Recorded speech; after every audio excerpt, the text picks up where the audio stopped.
Good afternoon. My name is Craig Weber. I am the Sheriff of Lafourche Parish. I am joined by Chief Deputy Roy Groh and the head of our criminal department, Major Josh Champagne. I'm also joined by the acting special agent in charge of the New Orleans ATF division, Mr. Anthony Spotswood. I will start by giving you a general narrative overview of the incident that involved a shooting incident last night where seven individuals were struck by firearm bullets or by bullets, and then from that point I'll respond to questions, and if you have anything specific to ATF or Agent Spotswood, he'll respond as well, or two of the gentlemen behind me. At 9:32 last night, our dispatch center received a call of shots fired in the Merridale community, which is in Lafourche Parish, bordering Terrebonne Parish. Apparently there was a large gathering of people for a informal street party, if you will, on Highland Drive, which is one of the streets in Merridale in the subdivision. The first unit arrived on the scene 5 minutes later at 9:37. The crowd was dispersing.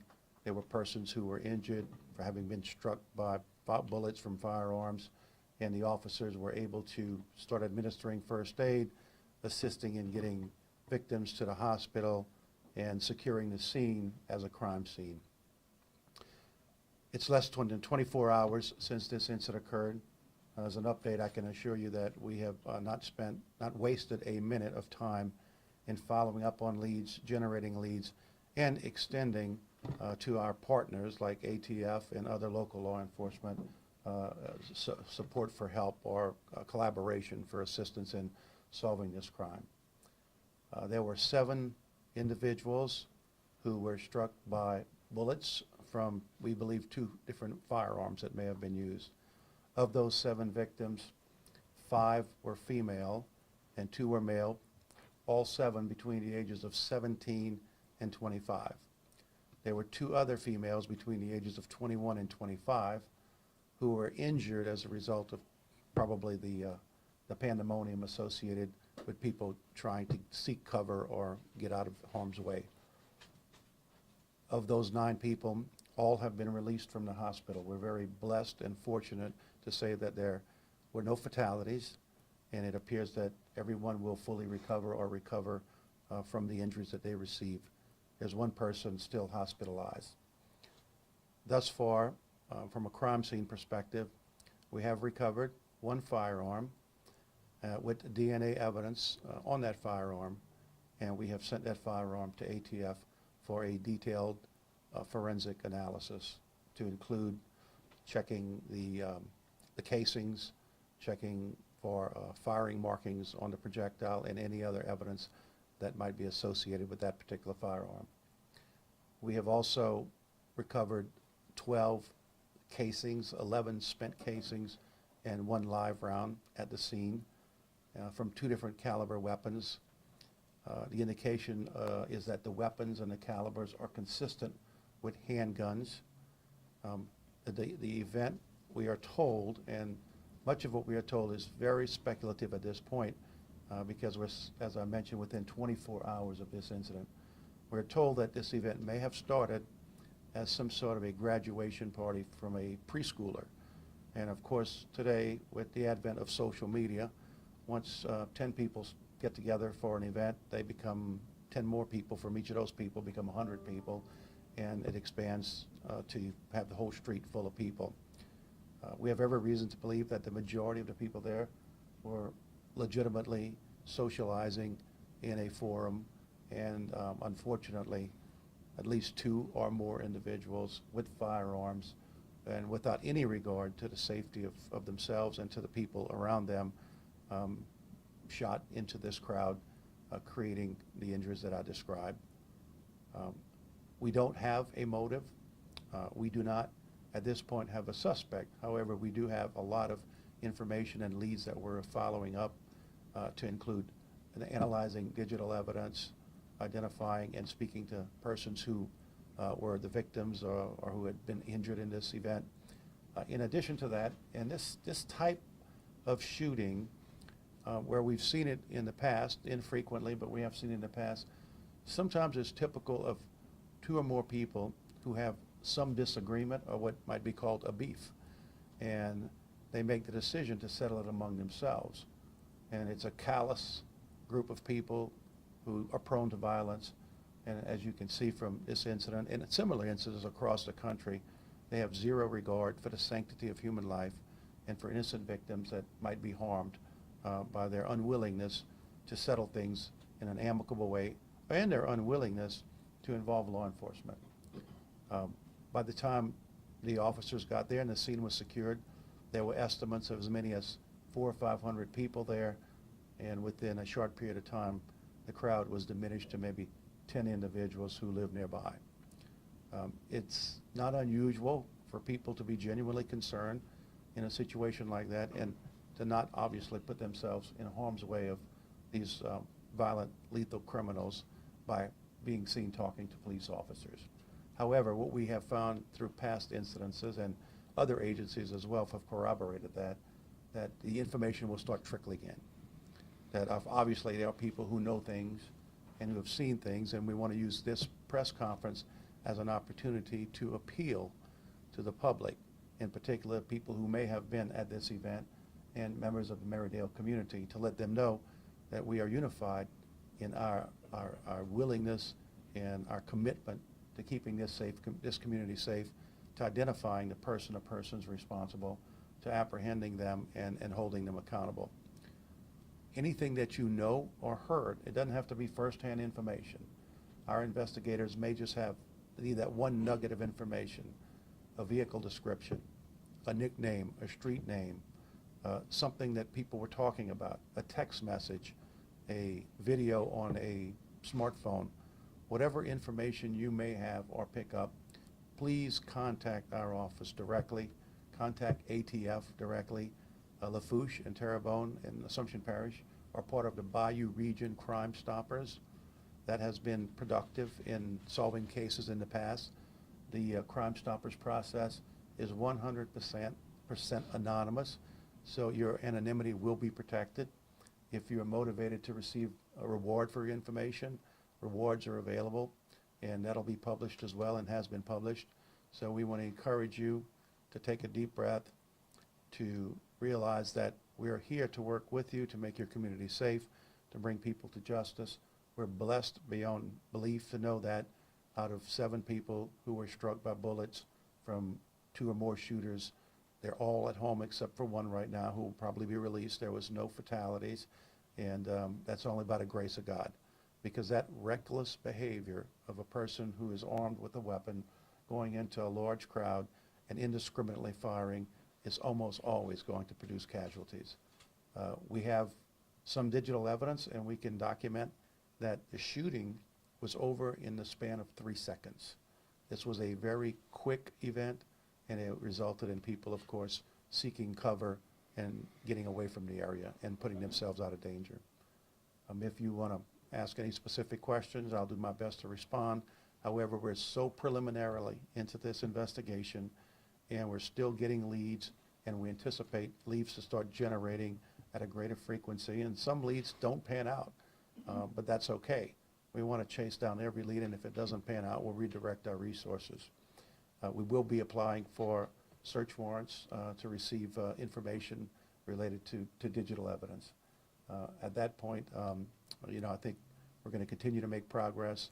We're blessed to have the resources and the expertise of the New Orleans Field District of ATF. They're stretched pretty thin, as they were discussing with me earlier, but here we are, less than 24 hours, and we have the acting special agent in charge and 2 other agents here showing concern and willingness to do whatever they need to do to partner with local and state law enforcement to bring an end to this senseless crime. Yes, ma'am. Sure. Well, good afternoon. Is it safe to assume that maybe a consideration here is that it was 2 individuals at the party shooting at each other, and that maybe the victims were hit, I guess it's just bystanders there? We certainly, based on the fact that there are projectiles with 2 different calibers, we are surmising that at least 2 people actually fired 2 different weapons. There's also a strong belief that they could be people that have some issue, some beef, some disagreement, and that's how they choose to settle the disagreement.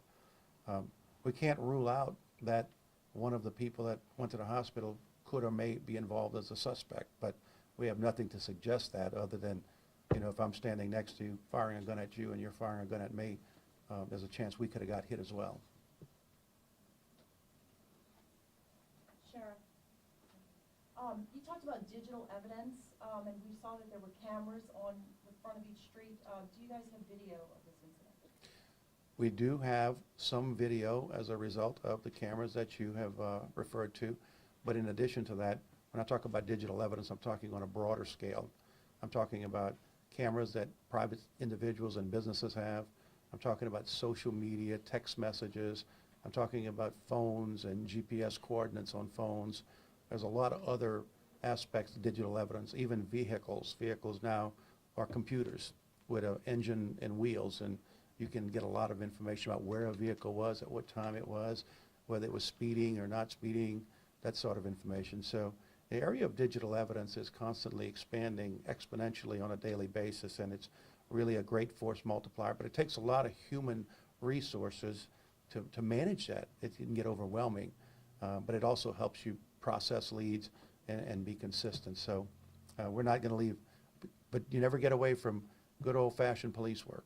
You never get away from fingerprints, from DNA, from physical evidence, from witnesses, and everything that makes a criminal case prosecutable.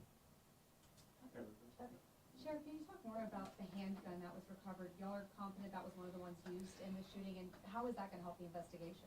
We're not confident that it's used. We recovered one that we located under a vehicle.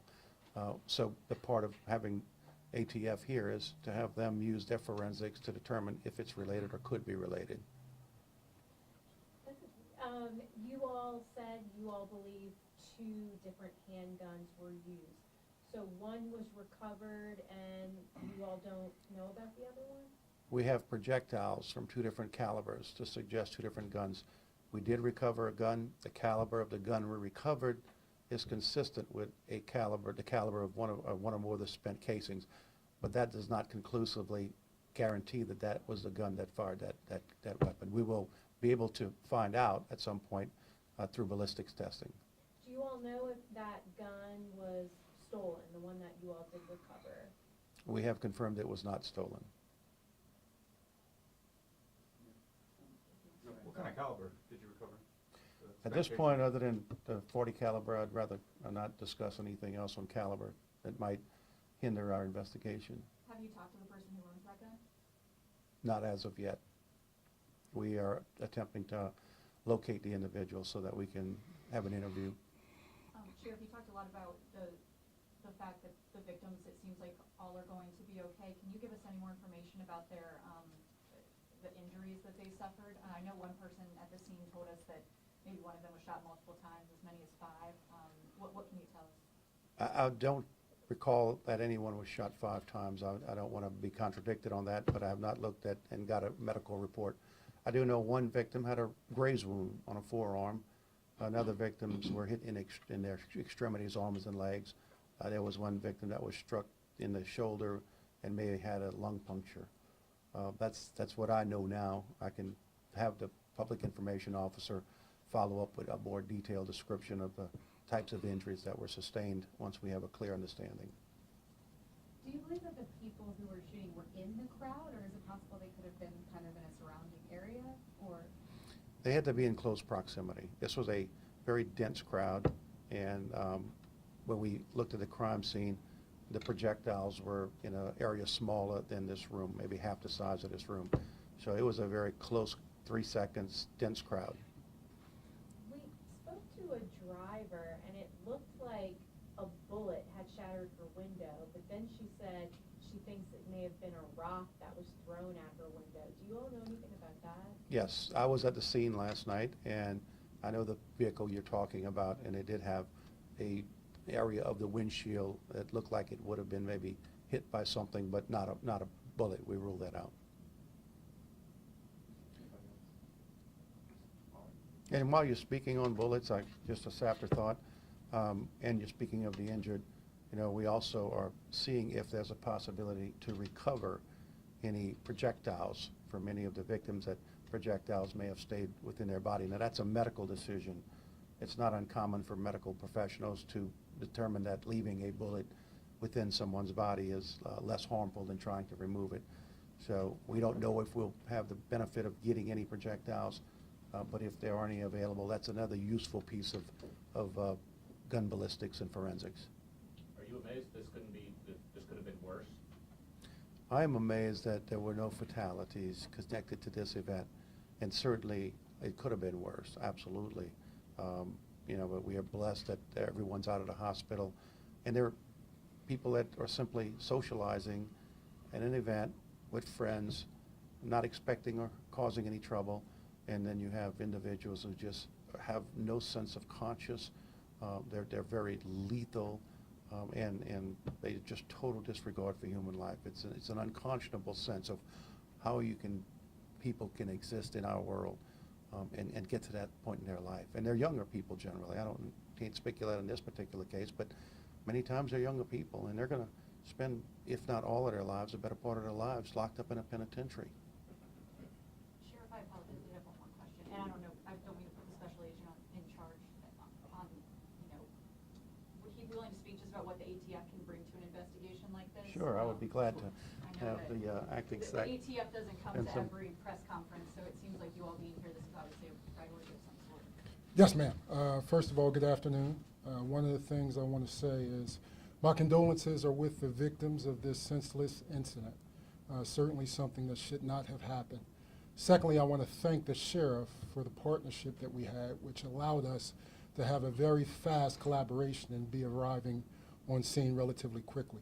There's a number of things that we have done so far here, part of this investigation. The first being is we wanted to utilize our crime gun intelligence, which includes the National Tracing Center, where we can trace the firearm that was recovered and find out sort of the birthplace of that firearm, tracking back to the manufacturer and eventually to the first purchaser of that firearm.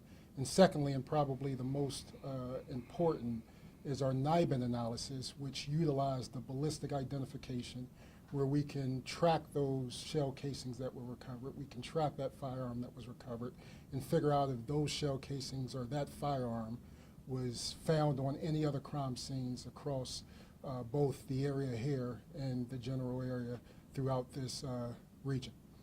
So those tools we use quite often at ATF, and it, I believe, is going to be a great benefit here, along with bringing down our ballistic canine, who is a canine who can search certain areas for evidence of firearms discharges.